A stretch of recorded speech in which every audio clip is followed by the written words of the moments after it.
Hello friends, आप सभी का स्वागत है हमारे यूट्यूब चैनल विजार्ड क्लासेस पर। ये जो है गवर्नर जनरल का क्लास है, जो कि बिहार पुलिस, बिहार दरोगा और बीपीएससी के लिए बहुत ही इम्पोर्टेंट है। ठीक है, अगर आप बिहार दरोगा का तैयारी कर रहे हैं तो हमारे चैनल को अवश्य देखें।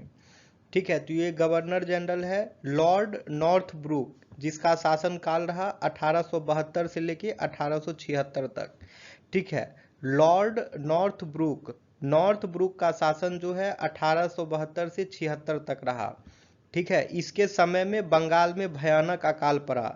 नॉर्थ ब्रूक के समय जो है बंगाल में भयानक अकाल पड़ा और इसने बड़ौदा के मल्हार राव गायकवाड़ को भ्रष्टाचार के आरोप में पदच्युत कर मद्रास भेज दिया। ठीक है, इसने बड़ौदा के मल्हार राव गायकवाड़ को भ्रष्टाचार के आरोप में पदच्युत कर मद्रास भेज दिया। लॉर्ड नॉर्थ ब्रूक ने यह घोषणा की, मेरा उद्देश्य करों को हटाना तथा अनावश्यक वैधानिक कार्रवाइयों को बंद करना है। लॉर्ड नॉर्थब्रुक ने यह घोषणा की, मेरा उद्देश्य जो है करों को हटाना तथा अनावश्यक वैधानिक कार्रवाइयों को बंद करना है। पंजाब का प्रसिद्ध कूका आंदोलन जो है नॉर्थ ब्रूक के समय ही हुआ। पंजाब का प्रसिद्ध कूका आंदोलन जो है नॉर्थ ब्रूक के समय में हुआ। इसके समय में स्वेज नहर खुल जाने से भारत एवं ब्रिटेन के बीच व्यापार में वृद्धि हुई। नॉर्थ ब्रूक के समय जो है स्वेज नहर खुल जाने से भारत एवं ब्रिटेन के बीच व्यापार में वृद्धि हुई। ओके, तो ये सभी पॉइंट्स थे नॉर्थ ब्रूक के बारे में। आप लोग का रिवीजन हो गया होगा। ठीक है, अब आते हैं लॉर्ड लीटन पे। लॉर्ड लीटन का जो है शासनकाल 1876 से लेके 1880 तक रहा। लॉर्ड लीटन का शासनकाल जो है 1876 से लेके 1880 ईस्वी तक रहा। ठीक है, लॉर्ड लीटन जो है यह एक प्रसिद्ध उपन्यासकार, निबंध लेखक एवं साहित्यकार था। लॉर्ड लीटन जो है यह एक प्रसिद्ध उपन्यासकार, निबंध लेखक एवं साहित्यकार था। साहित्याकाश में इसे ओवेन मेरिडिथ के नाम से जाना जाता था। साहित्यकाश में लॉर्ड लीटन को जो है ओवेन मेरिडिथ के नाम से जाना जाता था।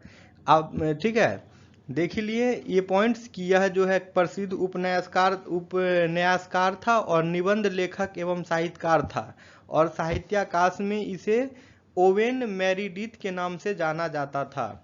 ठीक है, लॉर्ड लीटन के समय में जो है बम्बई, मद्रास, हैदराबाद, पंजाब, मध्य भारत आदि में भयानक अकाल पड़ा। लॉर्ड लीटन के टाइम में जो है भयानक अकाल पड़ा था। तो कहाँ कहाँ अकाल पड़ा? बम्बई में, मद्रास में, हैदराबाद में, पंजाब में, मध्य भारत में। ठीक है, और लीटन ने रिचर्ड स्ट्रेची की अध्यक्षता में 1878 में एक अकाल आयोग की नियुक्ति की। लीटन ने रिचर्ड स्ट्रेची की अध्यक्षता में 1878 में एक अकाल आयोग की नियुक्ति की। 1 जनवरी 1877 ईस्वी को ब्रिटेन की महारानी विक्टोरिया को केसरी हिंद की उपाधि से सम्मानित करने के लिए दिल्ली दरबार का आयोजन किया गया। 1 जनवरी 1877 ईस्वी को ब्रिटेन की महारानी विक्टोरिया को केसर हिंद की उपाधि से सम्मानित करने के लिए दिल्ली दरबार का आयोजन किया गया। ठीक है, मार्च 1878 ईस्वी में लीटन ने भारतीय समाचार पत्र अधिनियम वर्नाकुलर प्रेस एक्ट पारित कर भारतीय समाचार पत्रों पर कठोर प्रतिबंध लगाया। ठीक है, मार्च 1878 में जो है लीटन ने एक भारतीय समाचार पत्र अधिनियम ला करके, जिसका नाम वर्नाकुलर प्रेस एक्ट था, उसको पारित किया और भारतीय समाचार पत्रों पर कठोर प्रतिबंध लगा दिया। विशेषकर राष्ट्रवादी समाचार पत्र सोम प्रकाश को प्रतिबंध करने के लिए, विशेषकर जो है राष्ट्रवादी समाचार पत्र सोम प्रकाश था, उसको प्रतिबंध करने के लिए इस कानून में प्रावधान था कि अगर किसी अखबार में कोई आपत्तिजनक चीज छपती है तो सरकार उसकी प्रिंटिंग प्रेस सहित सारी संपत्ति जब्त कर सकती है। ठीक है, ये जो वर्नाकुलर प्रेस एक्ट आई थी, इसमें प्रावधान था कि अगर किसी अखबार में कोई आपत्तिजनक चीज छपती है तो सरकार उसकी प्रिंटिंग प्रेस सहित सारी संपत्ति जब्त कर सकती है। ठीक है, ये देख लीजिए नोट में क्या है। तो पायनियर अखबार ने वर्नाकुलर प्रेस एक्ट 1878 का समर्थन किया। कौन से अखबार पत्र ने वर्नाकुलर प्रेस एक्ट को समर्थन किया? तो पाइनियर अखबार ने। ठीक है, नेक्स्ट है, इसी के समय सन 1878 ईस्वी को भारतीय सशस्त्र अधिनियम पारित हुआ। ठीक है, इसी लीटन के ही समय जो है 1878 ईस्वी को भारतीय सशस्त्र अधिनियम पारित हुआ, जिसके तहत शस्त्र रखने एवं व्यापार करने के लिए लाइसेंस को अनिवार्य बना दिया गया। जिसके तहत जो है शस्त्र रखने एवं व्यापार करने के लिए लाइसेंस को अनिवार्य बना दिया गया। इसने सिविल सेवाओं परीक्षाओं में प्रवेश की अधिकतम आयु सीमा 21 से घटाकर 19 वर्ष कर दिया। लीटन जो है सिविल सेवा परीक्षा में प्रवेश की अधिकतम आयु सीमा को 21 से घटाकर 19 वर्ष कर दिया। ठीक है, नोट देखिए फिर से, नोट में क्या है, 1857 में सिविल सेवा परीक्षा में सम्मिलित होने की आयु 23 वर्ष निर्धारित की गई थी। 1857 में सिविल सेवा परीक्षा में सम्मिलित होने की आयु जो है 23 वर्ष निर्धारित की गई थी। 1859 में आयु सीमा को घटाकर 22 वर्ष और 1866 में इसको घटाकर 21 वर्ष किया गया था। फिर है, लीटन ने अलीगढ़ में एक मुस्लिम एंग्लो प्राच्य महाविद्यालय की स्थापना की। लीटन ने अलीगढ़ में एक मुस्लिम एंग्लो प्राच्य महाविद्यालय की स्थापना की। ठीक है, अब आइए रिपन के बारे में देख लीजिए। रिपन का शासनकाल जो है 1880 से 1884 रहा। रिपन का शासनकाल जो है 4 वर्षों का रहा, 1880 से लेकर 1884 के बीच में। प्रधानमंत्री ग्लैडस्टोन के परामर्श पर रिपन ने सर्वप्रथम समाचार पत्रों की स्वतंत्रता को बहाल करते हुए सन 1882 में वर्नाकुलर प्रेस एक्ट को समाप्त कर दिया। ठीक है, रिपन जो है वर्नाकुलर प्रेस एक्ट को समाप्त कर दिया और भारतीय भाषाओं में प्रकाशित होने वाले समाचार पत्रों को भी वही सुविधाएं दी गई जो अन्य समाचार पत्रों को प्राप्त थी। ठीक है, रिपन जो है वर्नाकुलर प्रेस एक्ट को समाप्त कर दिया गया। रिपन जो है वर्नाकुलर प्रेस एक्ट को समाप्त कर दिया और साथ ही भारतीय भाषाओं में प्रकाशित होने वाले समाचार पत्रों को भी वही सुविधाएं दी गई जो अन्य समाचार पत्रों को प्राप्त थी। ठीक है, और रिपन जो है सिविल सेवा में प्रवेश की अधिकतम आयु को 19 वर्ष से बढ़ाकर 21 वर्ष कर दिया। और रिपन जो है सिविल सेवा में प्रवेश की अधिकतम आयु जो है 19 वर्ष से बढ़ाकर 21 वर्ष कर दिया। इसने स्थानीय स्वशासन की शुरुआत की। रिपन जो है स्थानीय स्वशासन की शुरुआत की। 18 मई 1882 को स्थानीय स्वशासन संबंधी एक कानून बनाया, जिसके आधार पर विभिन्न प्रांतों में 1883 से 85 के मध्य स्थानीय स्वशासन संबंधी कानून बनाए गए। ठीक है, इसने स्थानीय स्वशासन की शुरुआत की और 18 मई 1882 को स्थानीय स्वशासन संबंधी एक कानून बनाया, जिसके आधार पर विभिन्न प्रांतों में 1883 से 1885 के मध्य स्थानीय स्वशासन संबंधी कानून बनाए गए। अब है, इसके समय में ही भारत में सन 1881 में सर्वप्रथम नियमित जनगणना करवाई गई। ठीक है, और सर्वप्रथम नियमित जनगणना जो है रिपन के समय में ही करवाई गई 1881 में। तब से लेकर अब तक प्रत्येक 10 वर्ष के अंतराल पर जनगणना की जाती है। ठीक है, तब से लेकर अब तक जो है प्रत्येक 10 वर्ष के अंतराल पर जनगणना की जाती है।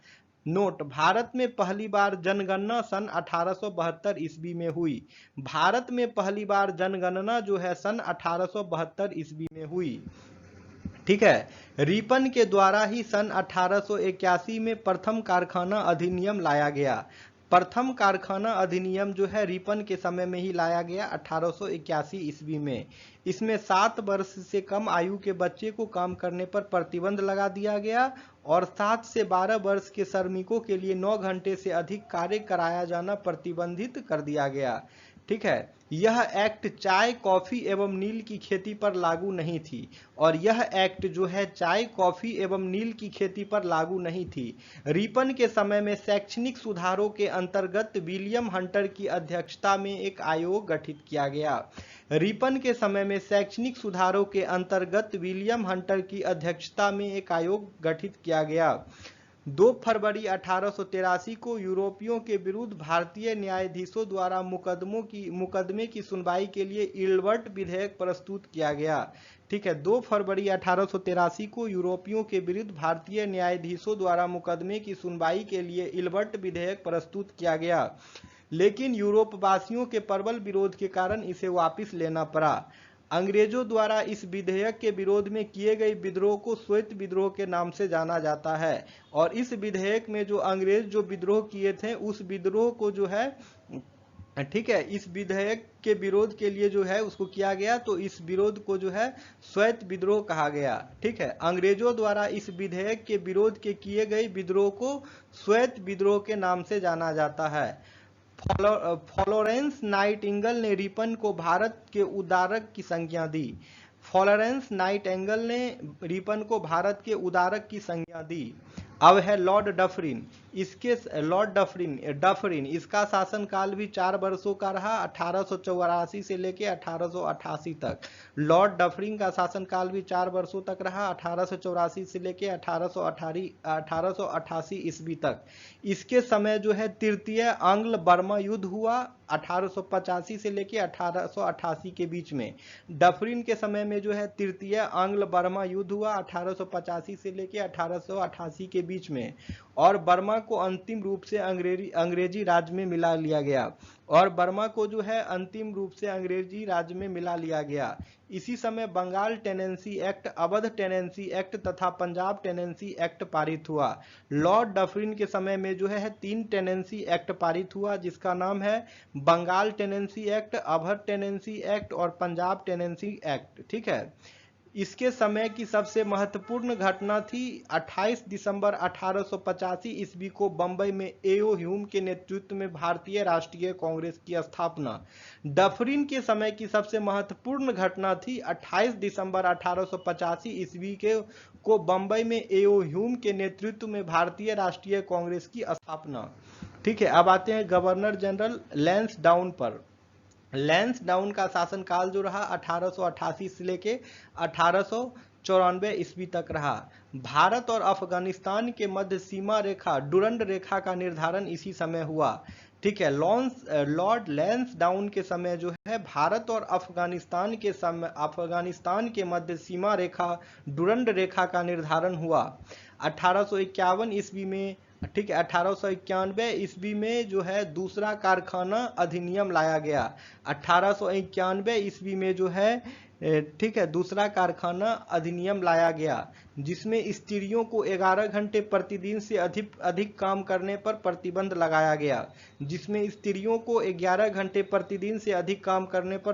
लगाया गया। साथ ही सप्ताह में 1 दिन की छुट्टी व्यवस्था की गई। ओके फ्रेंड्स, तो ये हमारा आज का क्लास था। 4-5 गवर्नर को हमने डिस्कस किया, और भी क्लासेस लाएंगे, लुसेंट किताब पर भी आधारित होगी, MCQ भी आएंगे, बहुत सारे क्लासेस को हम लोग लेकर के आएंगे चैनल पे। आप लोग हमारे चैनल से जुड़े रहें ताकि आने वाला वीडियो का नोटिफिकेशंस जो है आप सभी को मिलता रहे। बिहार दरोगा, बिहार पुलिस के लिए कंटिन्यू चैनल पे क्लास चलेगी, तो आप लोग चैनल को सब्सक्राइब करना बिल्कुल भी ना भूलें। ओके फ्रेंड्स, चलिए तो सेशन एंड करते हैं, फिर मिलेंगे नेक्स्ट वीडियो में। Thank you everyone.